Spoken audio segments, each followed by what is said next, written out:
नमस्कार। मैं हूं डॉक्टर अन्नपूर्णा से और ये है 25 MCQs on solid waste management for all Andhra Pradesh public service commission aspirants part 5। इस सीरीज में पार्ट 1 to 4 मैं पहले बना चुकी हूँ, जिसका लिंक इसी वीडियो के डिस्क्रिप्शन में एक प्लेलिस्ट में है। Please do check that out. So let's begin. लेकिन उससे पहले अगर आप मेरे चैनल पर नए हैं तो ऐसे कई वीडियोस के लिए मेरे चैनल को सब्सक्राइब करना ना भूलें, और अगर वीडियो पसंद आए तो गुरु दक्षिणा के तौर पे कम से कम 3 और दोस्तों या व्हाट्सएप ग्रुप्स में जरूर शेयर करें। Question number 1। Biogas produced by anaerobic digestion of solid waste is a mixture of carbon dioxide, sulphur dioxide, nitrous oxide, methane या H2O मतलब water. B carbon monoxide, carbon dioxide, hydrogen sulphide and methane. C methane, carbon dioxide, ammonia, hydrogen sulphide and H2O मतलब water. या D carbon dioxide, ammonia, C2H5OH मतलब ethanol या H2O मतलब water. इसका सही उत्तर है C, methane, carbon dioxide, hydrogen sulphide and water. Question 2. In which stage of landfill solid waste decomposition the bacteria acetogen helps to reduce the pH of leachate and allows heavy metals to be solubilized? तो landfill में जब waste को dump किया जाता है तो अलग अलग स्टेजेस होते हैं। तो ऐसा कौन सा स्टेज होता है जबकि एसिटोजन बैक्टीरिया जो लीचेट है उसके पीएच को कम करने की कोशिश करता है और उस लो पीएच वाले लीचेट से हैवी मेटल्स उसमें घुलने लगते हैं, सॉल्युबलाइज होते हैं मतलब घुलते हैं। तो पीएच लो का मतलब क्या होता है? एसिडिटी।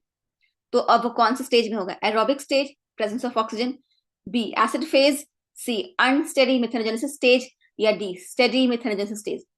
पीएच कम हो रहा है मतलब एसिड बन रहा है और बैक्टीरिया का नाम भी है एसिटोजन, तो कब होगा? वो बी एसिड फेज में होगा, right. Question 3. On-site mulching and composting of waste is a component of integrated solid waste management under the process of A. Recycling, B. Disposal, C. Source reduction या D. Disinfection. On-site mulching and composting, यहाँ ध्यान देने वाली बात है कि on-site मतलब जहां वेस्ट प्रोड्यूस हो रहा है वहीं पर उसको मल्चिंग और कंपोस्टिंग कर दो, तो वो किसका एग्जाम्पल होगा? सी सोर्स रिडक्शन, जहां सोर्स है वहीं पर रिड्यूस कर दो। Question 4. Which of the following materials are used as landfill sealants? Landfill sealants क्या होते हैं? वो मटेरियल होते हैं जो कि लैंडफिल में जब फिलिंग होती है तो उसके सबसे ऊपर डाल दिया जाता है ताकि वो सील हो जाए, ताकि बारिश का पानी लैंडफिल के अंदर ना जाए, सील कर दिया जाए। तो वो कौन सा मटेरियल होता है? Fly ash, lime, bentonite, butyl rubber या ई CND बोथ मतलब बेंटोनाइट भी और ब्यूटाइल रबर भी। सही उत्तर है E, bentonite plus butyl rubber दोनों ही यूज कर सकते हैं एज सीलेंट्स। और ये जो लेयर होती है ब्यूटाइल रबर या बेंटोनाइट की, वो लैंडफिल के नीचे, सबसे नीचे भी होती है एक लेयर और उसके ऊपर फिर लैंडफिलिंग होती है और सबसे ऊपर भी होती है। ये किसी भी हाल में उस लैंडफिल के अंदर या उस लैंडफिल से नीचे पानी ना Rise. Question 5. Which of the following wastes undergoes exothermic self-accelerating decomposition? Exothermic मतलब हीट एमिट हो रहा है, सेल्फ एक्सेलरेटिंग मतलब खुद ही एक्सेलरेट हो रहा है रिएक्शन बिना किसी कैटलिस्ट के, ठीक है। तो कौन सा ऐसा वेस्ट है जो कि एक्सोथर्मिक सेल्फ एक्सेलरेटिंग डिकम्पोज हो जाता है? ऑर्गेनिक पेरोक्साइड्स, आर्सेनिक बेरिंग स्लजेस, ऑर्गेनोक्लोरिन्स या विनाइल क्लोराइड्स। सही उत्तर है ए, ऑर्गेनिक पेरोक्साइड्स। पेरोक्साइड्स एक्सोथर्मिक होते हैं, अगर एक बार उसमें हीट जनरेशन शुरू हो गया तो फिर वो खुद ही और हीट जनरेट करके और खुद ही अपने आप को उस रिएक्शन को एक्सेलरेट कर लेगा, स्पीड तेज हो जाएगी रिएक्शन की और डिकम्पोज हो जाएगा। तो ये ऑर्गेनिक पेरोक्साइड्स की खासियत है। Question 6. In the biogas digester having biomass and animal waste as feed, biogas digester है, उसमें बायोमास में एग्रीकल्चरल वेस्ट हो सकता है, कोई वुड वेस्ट हो सकता है, और एनिमल फीड मतलब गोबर वगैरह दिया गया है। The initial pH for optimum methane production should be, अब उसका इनिशियल पीएच क्या होना चाहिए ताकि मेथेन प्रोडक्शन हो, बायोगैस प्रोडक्शन हो? तो क्या होता है? 6.8 to 7.2। और जो मेथेन की बात मैंने अभी की, तो बायोगैस में मेजर कंपोनेंट मेथेन का होता है, तो इसलिए बायोगैस और मीथेन को हम आपस में रिलेट करते हैं, क्योंकि बायोगैस में और भी गैसेस होती है पर methane is the major component, okay. और उसके लिए आइडियल पीएच इनिशियल में होना जरूरी है। Question 7. The process of vermi composting depends on, vermi composting का प्रोसेस किस पर निर्भर करता है? ए टाइप ऑफ ऑर्गेनिक वेस्ट, किस तरह का ऑर्गेनिक वेस्ट दिया जा रहा है केंचुओं को। टाइप ऑफ अर्थवर्म्स, किस तरह का अर्थवर्म है, क्योंकि अर्थवर्म की अलग अलग प्रजातियां होती हैं और अलग अलग प्रजातियों का अलग अलग वेस्ट के साथ इंटरेक्शन डिफरेंट होता है, स्पीड ऑफ कंपोस्टिंग डिफरेंट होगा, इसलिए अर्थवर्म का टाइप भी इंपॉर्टेंट होता है। जनरली आइसिनिया फर्टिडा बहुत अच्छा रहता है वर्मी कंपोस्टिंग के लिए। C, moisture content of organic waste, और ऑर्गेनिक कंटेंट में मॉइस्चर कितना है, क्योंकि अगर मॉइस्चर बहुत कम या बहुत ज्यादा होगा तो भी वर्मी कंपोस्टिंग में फर्क पड़ेगा। तो ये सभी फैक्टर्स इंपॉर्टेंट है। The process of vermi composting depends upon all of these factors. Answer is D. Question 8, which of the following methods reduces the volume of waste but risks the release of toxicants in the air? अब इनमें से कौन सा waste control का ऐसा method है waste disposal का जिससे वेस्ट का वॉल्यूम तो बहुत कम हो जाता है पर टॉक्सिकेंट हवा में रिलीज होने का रिस्क बहुत रहता है? A, biological treatment. Generally biological treatment से कोई टॉक्सिकेंट रिलीज नहीं होता है। बी, सैनिटरी लैंडफिल, उससे भी टॉक्सिकेंट रिलीज होने का रिस्क कम होता है। इंसिनरेशन या केमिकल ट्रीटमेंट, सबसे ज्यादा जो टॉक्सिकेंट रिलीज होने का रिस्क होता है वो होता है इंसिनरेशन में, क्योंकि इंसिनरेशन में कभी कभी डाइऑक्सिन्स भी निकलते हैं और उससे वेस्ट का वॉल्यूम सबसे कम होता है, बिल्कुल ऐश बना देता है वो हाई हीट पर। क्वेश्चन 9, बेसिकली इंसिनरेशन जो होता है वो एक फर्नेस होता है, उस फर्नेस में वेस्ट को जला देते हैं। Question 9, the most dangerous toxicant release from incinerators are. अब सबसे खतरनाक टॉक्सिकेंट्स जो इंसिनरेटर से निकलते हैं वो कौन से होते हैं? Carbon monoxide, carbon dioxide, dioxins, furans, dioxins as well as furans. और डाइऑक्सिन्स और फ्यूरांस दोनों ही टॉक्सिक हैं, पर इन दोनों में से भी डाइऑक्सिन्स आर द मोस्ट टॉक्सिक।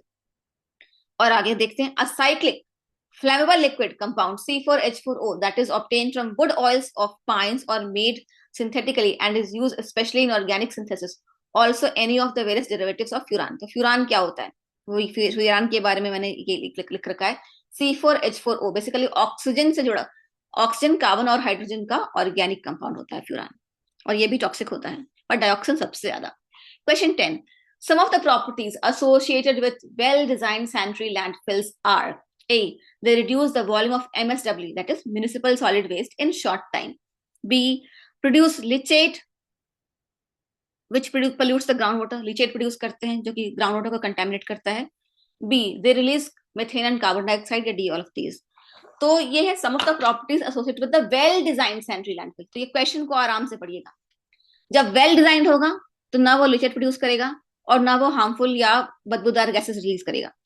तो ना बी होगा, ना सी होगा, ना ऑल ऑफ दीज होगा। A is the correct answer. Okay, question number 11, in which city is India's largest biogas plant landfill to CNG, that is landfill to compressed natural gas plant located? A, Hyderabad, B, Mumbai, C, Delhi, या D, Patna? सही उत्तर है ए, हैदराबाद।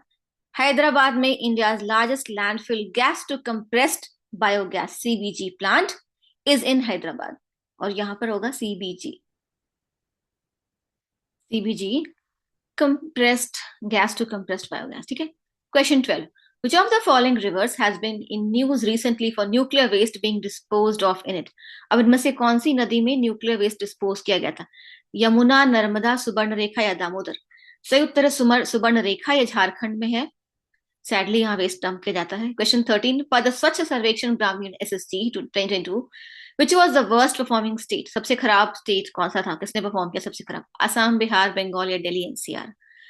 सो स्वच्छ सर्वेक्षण ग्रामीण के तहत जो सबसे खराब 2022 में परफॉर्मेंस रहा वो असम का था। Surprising. Which of the following was found to be the cleanest district of India per the स्वच्छ सर्वेक्षण ग्रामीण 2022? गया, भिवानी, रांची या पटियाला?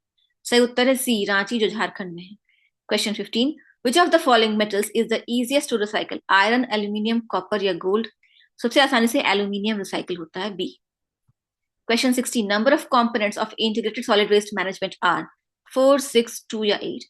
सही उत्तर है 4, और कंपोनेंट्स हैं source reduction, recycling and composting, waste transportation या वेस्ट और वेस्ट डिस्पोजल। ठीक है। Question number 17. Which of the following is an indicator of organic pollution of water? A, BOD, biochemical oxygen demand. B, COD, chemical oxygen demand. C, heavy metals, या D, none of the above. Correct option is A, biochemical oxygen demand, क्योंकि organic pollution जो है वो microbes के द्वारा biologically oxidize किया जाता है, तो biochemical oxygen demand. It is the amount of oxygen needed to degrade all of the organic matter present in the water sample. Question 18, what is thermal pollution of water? Thermal pollution क्या होता है? Thermal pollution होता है कि कभी कोई industrial effluent या कहीं से भी वेस्ट वाटर जिसका टेम्परेचर रिसीविंग वाटर बॉडी के टेम्परेचर से 5 डिग्री सेल्सियस ज्यादा हाई है, वो अगर उस पानी में जाता है तो कहते हैं थर्मल पोल्यूशन। तो वो क्या होता है? रिलीज ऑफ हॉट और warm water into a water body reducing its DO and biota. तो जब गर्म पानी किसी वाटर बॉडी में जाता है तो डिजोल्व ऑक्सीजन उस वाटर बॉडी का कम हो जाता है, और उस डिजोल्व ऑक्सीजन के कम होने से मछलियां मरती हैं, तो बायोटा रिड्यूस होता है। तो इसलिए थर्मल पोल्यूशन एक पोल्यूशन है। 19, question 19, permanent hardness of water is caused by. तो परमानेंट हार्डनेस ऑफ वाटर कैसे होता है? Carbonates, bicarbonates, non carbonates that is chlorides and sulphates, या D none of the above? Correct option is C, non carbonate that is chlorides and sulphates of calcium and magnesium. जो temporary hardness होता है वो carbonates और bicarbonates से होता है, permanent hardness chlorides और सल्फेट्स से। Question 20, which of the following result from sanitary problems और इश्यूज? सैनिटरी मतलब साफ सफाई की दिक्कत, उससे क्या होता है? कॉलेरा होता है, डेंगू होता है, हेपेटाइटिस इलनेस होता है, all of the above? Hepatic illness मतलब होता है लिवर की प्रॉब्लम। कॉलेरा और डेंगू बीमारियां हैं, आप जानते हैं। लिवर की प्रॉब्लम होती है जब गंदे पानी को आप पीते हैं, तो ये सभी दिक्कतें आ सकती हैं अगर साफ सफाई का इश्यू है, गंदा पानी है तो। Answer is D. Question 21, which of the following was the most polluted river of the world in 2022? 2022 में वर्ल्ड की सबसे पोल्यूटेड रिवर कौन सी थी? गंगा, रावी, येलो रिवर या जॉर्डन रिवर? तो यूजुअली गंगा सबसे पोल्यूटेड होती है, लेकिन 2022 ने रावी ने गंगा को भी बीट कर दिया, और रावी पाकिस्तान की नदी है। Answer is B. Question 22, which of the following forms the bulk of nuclear waste? Nuclear waste का बल्क जो होता है मोस्टली क्या होता है उसमें? प्लूटोनियम, यूरेनियम, टिटेनियम या नन ऑफ दीज? तो it's mostly uranium. 23, identify the correct sequence of fuel in terms of calorific value. अब करेक्ट सीक्वेंस कैलोरिफिक वैल्यू के टर्म्स में क्या है? पहले मीथेन, फिर हाइड्रोजन, फिर एथेनॉल या मिथेनॉल, या फिर पहले हाइड्रोजन फिर मीथेन फिर इथेनॉल या मिथेनॉल, या फिर पहले मीथेन फिर हाइड्रोजन फिर मिथेनॉल या इथेनॉल, या फिर हाइड्रोजन, इथेनॉल, मिथेनॉल, मीथेन या मिथेनॉल?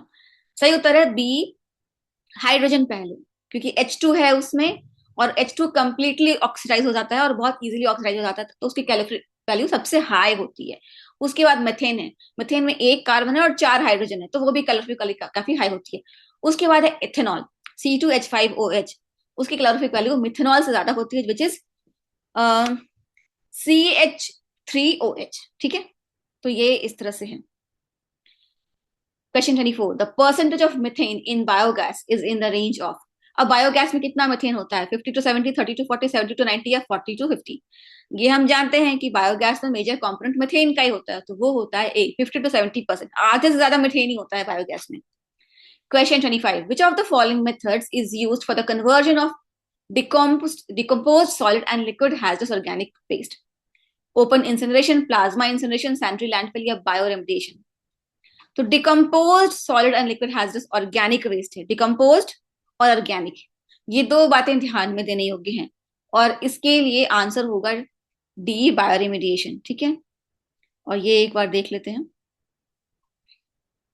ये AI जनरेटेड आंसर है। The method used for conversion of decomposed solid and liquid hazardous organic waste is bioremediation. Explanation क्या है? Bioremediation utilizes microorganisms to break down toxic organic compounds into less harmful substances, making it the most suitable option for converting decomposed organic waste. ठीक है, तो आप समझ गए कि bioremediation answer क्यों है। आज के लिए इतना ही। अगर आपको कोई भी डिसएग्रीमेंट हो, डाउट हो, कुछ नहीं समझ में आया हो, let me know in the comments below. Also, please check out the description box. It has got a lot of materials for you that will help you in this exam. And if you like this video, please share it and subscribe to my channel for all future videos. Thank you. Jai Hind, Jai Bharat.